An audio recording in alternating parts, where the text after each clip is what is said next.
Um, Hi, and welcome to another edition of My View. Um, I'm gonna do a Monday Night Raw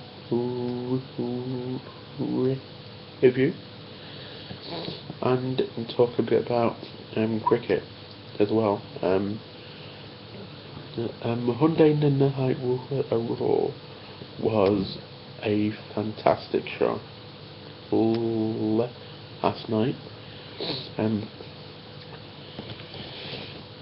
it's not really a surprise as to why it was a fantastic show because it's the last pay-per-view of the year, um, and it's directly after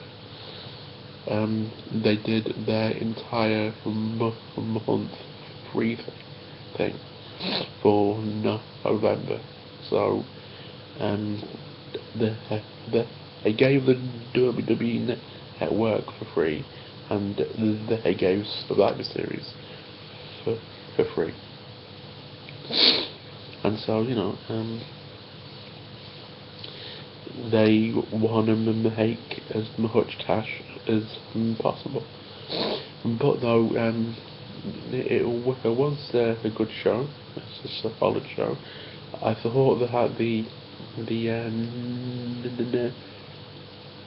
Natalia Charlotte match was very good, and going back to my earlier edition of My View, it shows how strong the women's wrestling can be.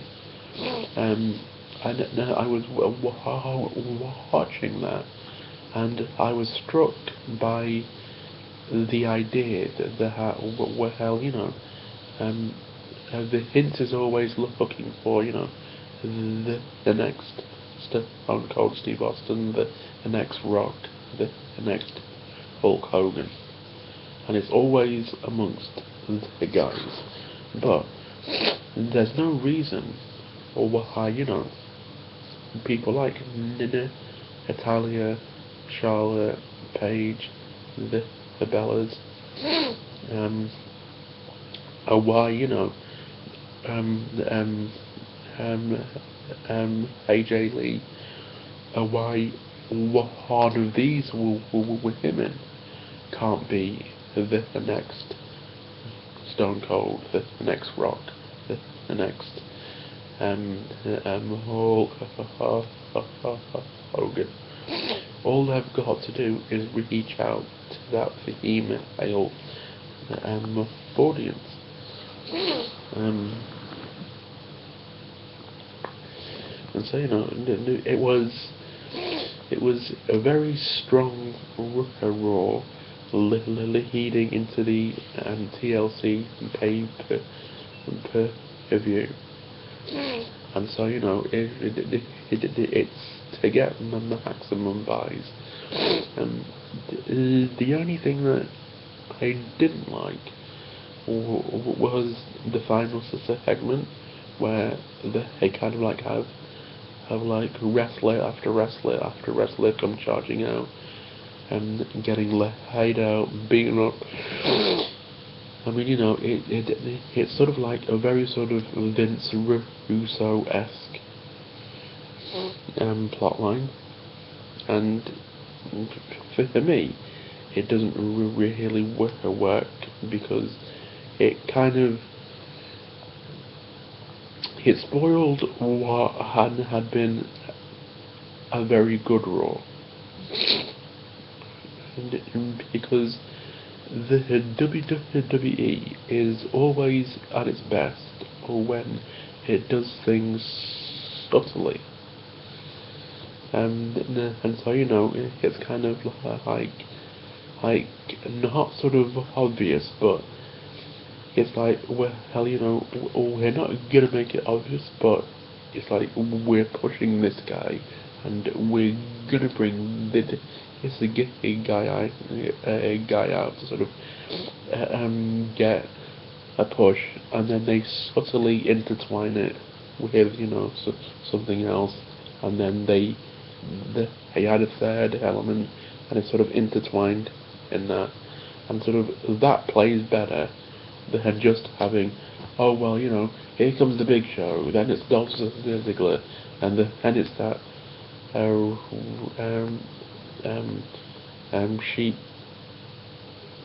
sheephead wearing guy, and it's Rowan, and it's this guy, and then it's the his guy, and it's the his guy, and then it's the his guy, and it's just like like a free for all. The only thing, although if it was like a Vince Russo segment, there'd be about like 15,000 heel face turns as well, by a Sahina would turn heel, and then Seth turns face, only for Seth to then turn heel again, and then Cena turns face, and Ziggler turns face, and then like Ryback turns heel, and then Ziggler turns heel on Cena, and then Cena turns heel on Kane, and then like that kind of thing. So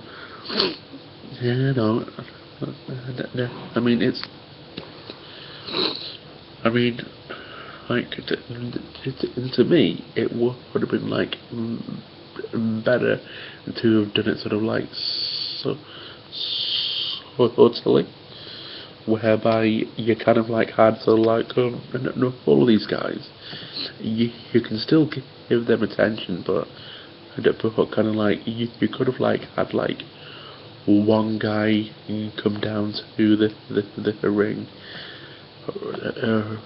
from the heel side, and then one guy comes down to the ring from the face side, until all the guys are there, and they're just kind of watching the match, and then the attention builds and builds and builds and builds and builds and builds until the finish, when everybody gets in and just has a fight, and then you've got the same kind of raw finish, but it's done a lot better. And also, Dean Ambrose emerging from the ambulance, sort of like the hat was like pure kind of corn dog ham writing, where sort of like it was like, oh well, what are we gonna do with Ambrose? I was like, let's see, what have we done for like the last 15 years? Well, we normally like get a truck or like something, and then people just come out of that. I'm so like, okay, I know, let's get an ambulance and have him come out of that. And it's like, oh, but we've done that thousands of times. It's like, oh yeah, okay, we'll put lights in it. It's like, and we'll put a table, a ladder, and a chair. And it's like, oh, brilliant. And so sometimes I sit there and I think, these are the people that put the WCW out of business, because it's kind of like, I have an old shoe, and it's like been with me since all of the start of 2014, and yet that could think of a better creative plotline. No. And like maybe it is true that Vince is almost 70 years old now, and so right? He's not the force that he used to be. I mean, all you've got to do is look at why they were working so hard on Monday Night Raw. Why were they working so hard?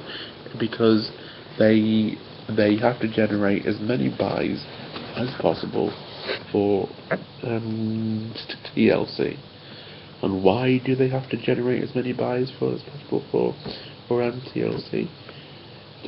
Because, well, they had to offer the WWE and the network for free all of November.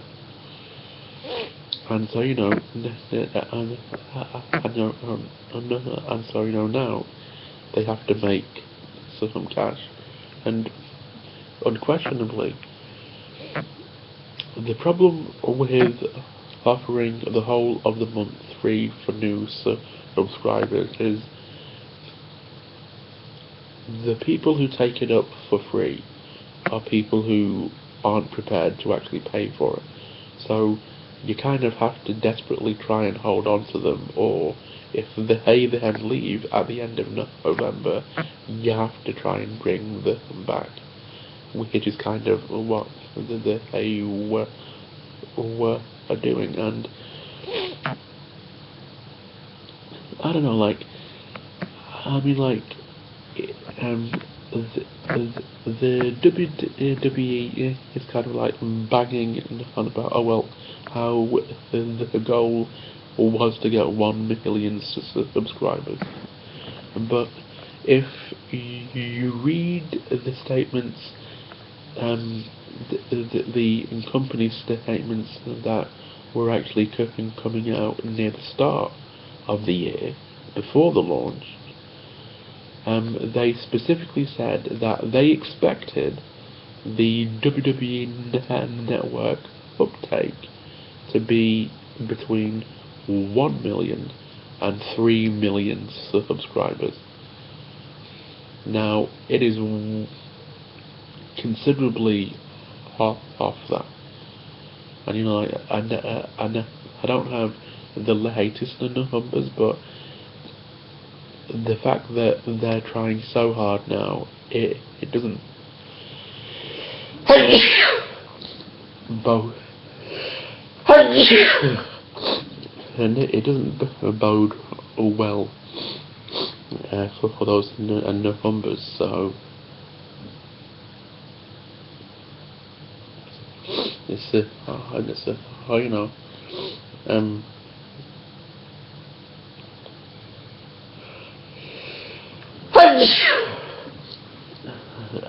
so maybe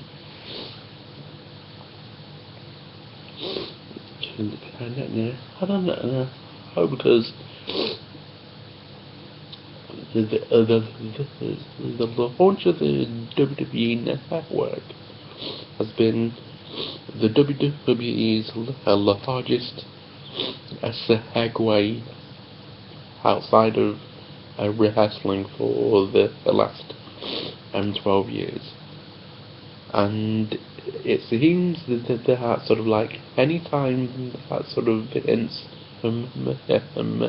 McMahon tries to sort of expand out of wrestling as like the main business, it doesn't work. I mean, all of the long-time fans remember the WBF. The hat failed. They remember the XFL. That failed. They remember, the WWE running its kind of WCW franchise and ECW franchises. All of that went away as well. And now they've launched this WWE Network, and it's kind of limping along. And sort of, it's almost as if the WWE needs a completely fresh approach to its programming and its creative content. And kind of like give it that kind of oomph back, because if they get the oomph back, the numbers start going up, and the WWE network starts becoming a asset rather than a asset draining liability. Because and it costs $120 million a year to actually run, and for the first 3 months, the WWE made like $400 million, and sort of then they gave the whole month for free, and Survivor Series for free. So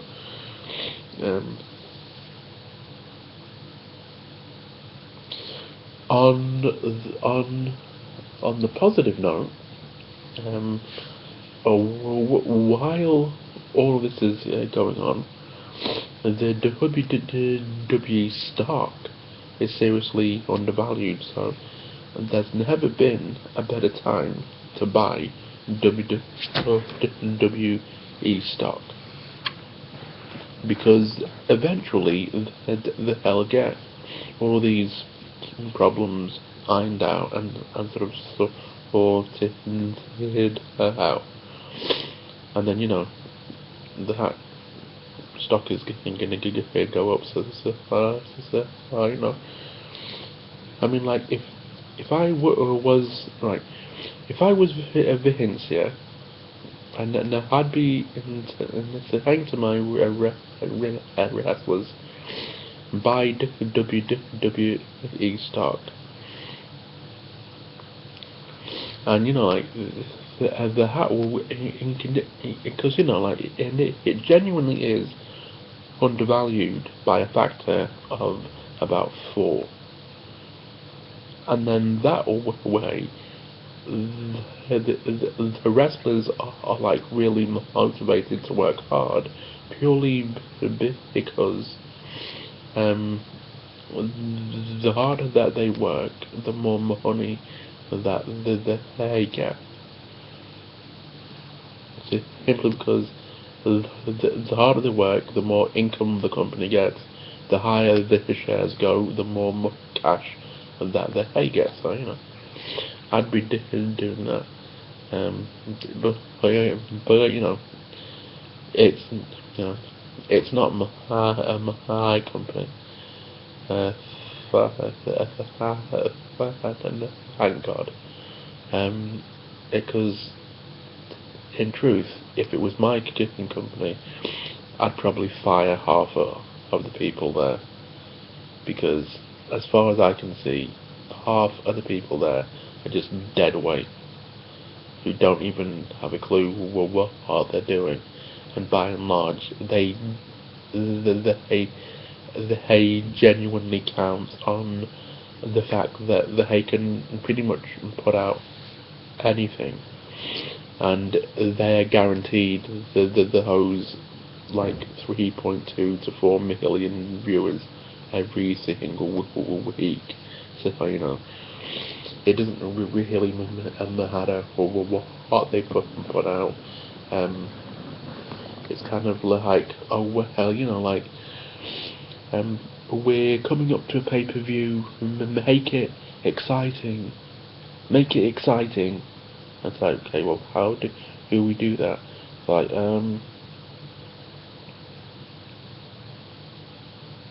get a limousine and get somebody to come out of it and drive it into the stadium. That'll be exciting. And it's like, somewhere there's got to be someone, and this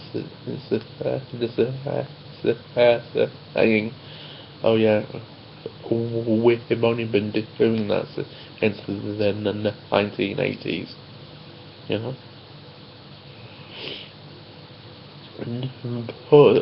but they're like, That's part of the because like here's the thing, right? Everybody discounts TNA, but TNA is quietly expanding its base overseas.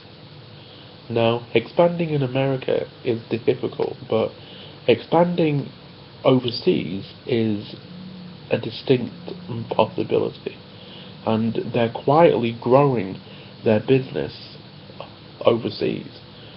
Now, you could have a situation whereby the overseas in the business gives them the funds to compete on an even more level playing ground in the US. So, um, TNA are kind of like quietly putting the pieces together. Like they have kind of like added, like Indian wrestlers and Japanese wrestlers and sort of like international wrestlers into their roster, and if they perform well, then they are going to get increasing slices of that international market, and sort of like it's like with the new Indian wrestler,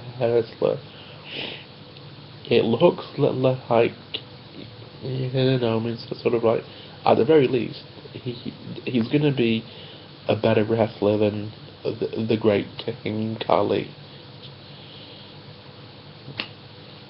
So um, the WWE is suffering from a lack of competition, and sort of like they talk about all their TV shows being competition, but they're not competition. Unless you're a wrestling company, you're not competition for the WWE. Disney is not competition for the WWE. A Monday Night for football is not competition for the WWE, because as soon as that knitting comes on, all of the people go and watch Monday Night for football. If it was a competition, then sort of like you would have much more of a even split, and so like it wouldn't be a case of football's on, nothing kind of thing. So on the whole, I'd give Monday Night Raw last night probably a 9 out of 10. So it was decent. And sort of in other sporting news, I saw the first day of the India Australia match, and like I feel for Michael Clark, I really do, because like he is a top player, but um, George Bailey doesn't get back spasms, and if and and sort of like the his test match has shown that how well I mean like Pop Clark, like little Pop Clark, he can pretty much break down at like any time, because like that's sort of like how the things go. You think that like you think that you're unbeatable, and then out of the blue, it all just breaks down and collapses. And whereas George Bailey is a guy who, at the very least, he's not going to be walking off with back spasms. So, I'd have gone with George because, I mean, like, he plays great in T20. He plays great in ODIs. He can play great in Tests. So that's my view. So I'll see you in the next time.